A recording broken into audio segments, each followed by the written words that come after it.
কথায় আছে না, পুরনো চাল ভাতে পারে। তো কথাটি কেন বললাম সেটাই ভাবছো তো? তো প্রথমেই এই কথাটি কেন বললাম সেটা তোমরা ব্লগটি দেখতে থাকো, বুঝতে পারবে, অবশ্যই বুঝতে পারবে। Welcome back my channel. তোমরা সবাই কেমন আছো? আই হোপ সবাই ভালো আছো, যে যেখানেই থাকো সবাই খুব ভালো আছো, আমিও ভালো আছি। তোমাদের সঙ্গে নিয়ে তোমাদের অনেক অনেক ভালোবাসা জানিয়ে আজকে ব্লগটি স্টার্ট করছি। দেখতেই পাচ্ছ আমি রেডি হয়েছি, দেখো বেরিয়ে পড়েছি। রেডি হয়ে বেরিয়ে পড়েছি, আমরা হলো কোথাও একটা যাচ্ছি, বুঝতেই পারছো। তো আজকে নয়, মানে এই সপ্তাহটা তো ভালোবাসার সপ্তাহ যেহেতু, তো একটু তোমাদের দাদার সঙ্গে অভিমানই করেছিলাম। তো অভিমান করাতে বললে ঠিক আছে, যেহেতু বলেছিলাম যে পুরনো হয়ে গেছে, এখন তো আর কোনো এগুলো মানে এই সপ্তাহটার কোনো ভ্যালুই নেই তেমন একটা। আসলেই তাই, পুরনো হয়ে গেছে জন্য মানে পুরনো বিয়ের এত বছর পরে যখন কোনো বাচ্চা কাচ্চা হয়ে যায়, তারপরে আর এই দিনগুলোর আর কিন্তু ভ্যালু থাকে না।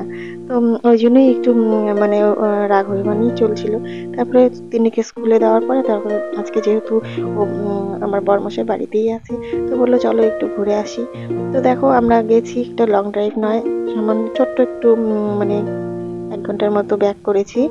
তো এখানে একটু দাঁড়িয়েছি, তো চুলগুলো বারবার করে ঠিক করার চেষ্টা করছি কিন্তু কিছুতেই ঠিক হচ্ছিল না। যেহেতু বাইকে ওই জন্য বারবার করে এরকম হয়ে গেছে, একটু পাগলি পাগলি টাইপ হয়ে গেছি। তো মানে দেখতেই পাচ্ছ একটা গ্রামের পরিবেশ, গ্রামের মধ্যে। তো এখানে একটু দাঁড়ালাম, দাঁড়িয়ে তারপরে মানে বারবার করেই আমি চেষ্টা করছিলাম চুলগুলো। তো ওই জন্যই আমি বলছিলাম গাইস পুরোনো চাল ভাতে পারে, কিন্তু সত্যিই তাই। তো ব্লগটি কেমন লাগলো অবশ্যই কমেন্টে জানিও।